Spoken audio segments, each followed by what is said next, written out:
is the mid-afternoon, and I want to talk about this dark age that we're all going to get to experience together. A few years ago, I started having this inkling that we were in kind of a cultural decline, and there's a lot of reasons for it. And I'm not going to really go into those reasons for this video. But at a certain point, I decided I should write something for my Substack, an essay, about why we were headed into, or were already several years into, a dark age, what that meant, yada, yada, yada. And because I'm a perfectionist, and because I think that writing is this thing that I'm supposed to be great at, I decided to collect a massive amount of information before I started. And I wrote an outline, and then there would be more information I would find, and I would add that and edit that into the outline. And I don't particularly like writing nonfiction as much as I like writing fiction, so I would get distracted with other projects. And about 2 years ago, other people started saying that we were living in a dark age. And I was like, okay, that's great, actually, because that just gives me even more evidence that I can use for my essay that I have not begun to write in earnest, but I've got all this information I'm collecting for it. And so about a year and a half ago, I started telling myself my next project for my Substack would be this, what was going to be quite lengthy essay. And I not only didn't get on with writing that, but I started not posting on my Substack because I felt guilty that I wasn't writing the thing I was supposed to be writing. And at this point, there are enough people who are talking about the fact that we're in a dark age. It's a discussed theory, this idea that we're in the dark age. And I've read from journalists and I've read from scholars about it, that I don't think I have anything left to contribute in a meaningful way that isn't being said in other places and being said better. But it's still in my head. I still can't get it out of my head. And what I think I can contribute is maybe a little bit of how, as individuals, we can deal with being in a dark age. I had this conversation with some friends of mine maybe about a year ago, where I was in a really bad place and I was in a really bad mood, and we were talking over Discord, and we were talking about, not specifically about, in the terms of a dark age, we're just talking about how it feels like everything is getting worse and the decline of, physical media and different things about corporations. And I was like, I don't want to live through a dark age, guys. Like, I don't want to have to be a preserver of history. I don't want to be standing in this wind with a candle in my hand, cupping the flame, just doing all I can to keep it alive. But I think we all have to, in some part, become some version of firekeepers. And it's not fair. No one wants to be part of a caretaker generation. Being part of a builder generation is great. Being part of an explorer generation is great. And right now, we're at the cusp of so many things have happened in the last 100 years. I mean, you go back to 1926, and, there's an economic collapse, obviously. There's a depression, and that is going to lead into world wars, which is going to lead into the modern age in earnest, and this explosion of creativity and civil rights movements and developments in medicine. And we've been on a really good run.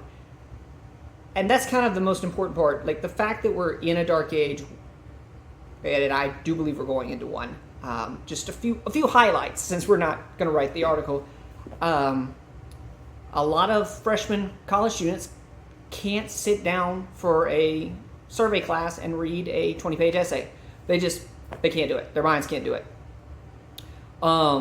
They are frequently testing, this is again college graduates, they're frequently testing at a reading level that a 10-year-old should be reading at. So, and the last one, and we'll stop picking on college students. Philosophy professors, because philosophy is one of my major interests and kind of kicking around the idea of getting a graduate degree in it. Philosophy professors are reporting that their students who are getting degrees in philosophy, undergraduate degrees in philosophy, don't want to do the readings, which is insane. Why would you go into a field that is about thought and communicating different ideas of morality and ethics and think you're not going to have to read a lot so you can understand historically what other people have thought about the questions that we still are wrestling with? I mean, that just doesn't make any sense. But literacy rates in general are declining. And I mean, you can just Google declining literacy rates. Like that right there is a key tenet of entering a dark age, a losing the information that came before, a decline of the information. And again, like, the fact that we got this far in the first place is really impressive. It's really great for the history of humanity that we even got to this point. It's just sad watching the declining of educational institutions, the decline of artistic institutions, the decline of cultural institutions. And I also want to say something about how, and this is widely known, and probably anybody who's going to click on this video would know this anyways, but just in case, the idea of the Dark Ages is kind of dismissed by historians anyways, like the term the Dark Ages, the period right before the Middle Ages. The Enlightenment kind of created the idea of the Dark Ages and created this idea, or historians after the fact, naming these things, I suppose, created the idea that history is just upward trend. And we know it's not. And that's one of the great things, again, about modern information. We know it's not an upward trend. We see that it goes up and down. So we're going to have periods where things fall back. And like I said, we just have to be living through one, and no one wants to have to be living through one.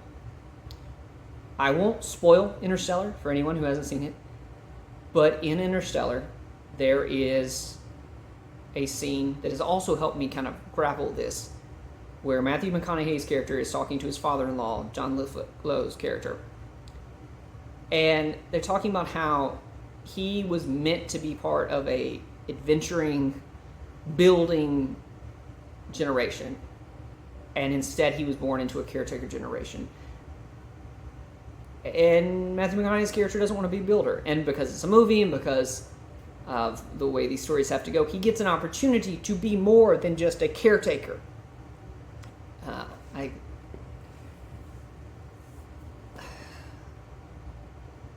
And it cost him a lot. I mean, if you haven't seen the movie, you really should watch the movie. I went through a period where I was depressed a few years ago, and I watched it a lot. Multiple times a week I'd put it on, and I wouldn't necessarily watch the whole thing, but I'd watch part of it, turn it off, fall asleep, and then resume where I was the next night. And there's a lot of just really good emotional lessons in that movie, and a lot of hope and optimism in the face of this really impossible situation, these impossible set of circumstances. But doesn't it kind of feel like these circumstances we're living in are impossible? If you're familiar with the Dark Souls games, you might kind of know where I'm about to go with this. In those games, you start off as a character who is... You, the player, don't know much about the world you're going into. And the character you're playing, because of a decline in cognitive function, often doesn't fully know much more than the player character. And it's kind of a Sisyphean exercise in futility. You individually, as a character, have to fight your way to bosses, have to fight your way to other areas, and if you die along the way, you will drop the currency that you need to buy things and to level up. And if you get back to it in time, you get it back. And then you have a decision to make. Usually, you'll have made it this far, and then you die, and then you get there again, and it's like, okay, I can either go back to the bonfire and burn it to level up or to buy things, or I can keep going. And usually if you keep going, you'll die. It's just inevitable. You're stressed. You've spent so much time getting back to it. You need a break. You need to go back and take the break. And a lot of people find this kind of reward loop frustrating. And I found it very difficult in the beginning. There were so many times where I felt a negative sense of efficiency because I would be losing that currency in various different ways. For me, they have become a bit of a Zen-like meditation on not being too attached to what is already essentially digital code.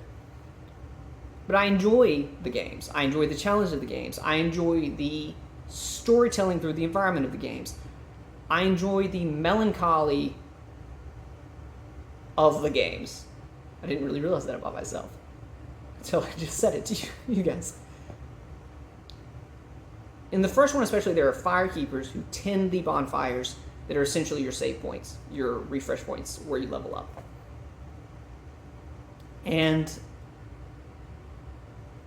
they have a thankless job as well. Their thankless job is keeping this bonfire going so the character player can futilely struggle against this cruel, unrelentless world with no promise of anything ever getting better until you, through boss fights, through leveling up, through learning the game mechanics, become strong enough that you are no longer a single entity futilely struggling against just the area, but you get to the point where it's like, all right, this is the end game, this is the story, this is what's going on. This giant bonfire over here is going to go out, and the world is going to end in darkness. And it becomes a global issue that your character, who has futilely struggled over these individual challenges, can now ascribe to do something about. But there are no good options. You are just delaying the inevitable.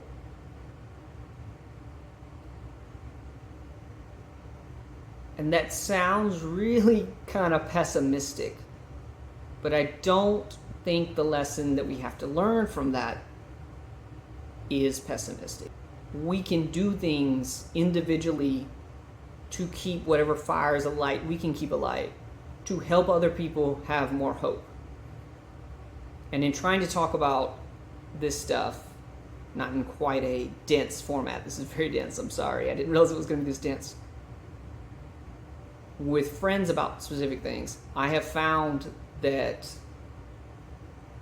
we can encourage one another. I deal with depression, I deal with anxiety, and I see not really very many people that I can relate to in my day-to-day life. Partially because of where I live, and partially because our mental health circumstances are unique to ourselves. But from that depression and from being forced to have certain thoughts that maybe other people don't have, I have come to accept that just like Matthew McConaughey's character in Interstellar doesn't get to choose when he's born, I don't get to choose when I was born. One of my very close friends recently told me that I am the most anachronistic person he knows, that I should have probably grown up and come of age in the 70s, and that I would be so much happier if I'd been there.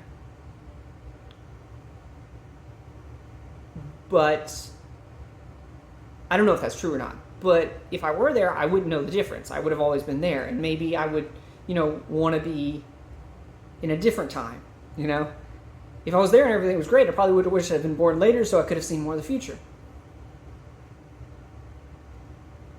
So we get to live in the time we get to live in.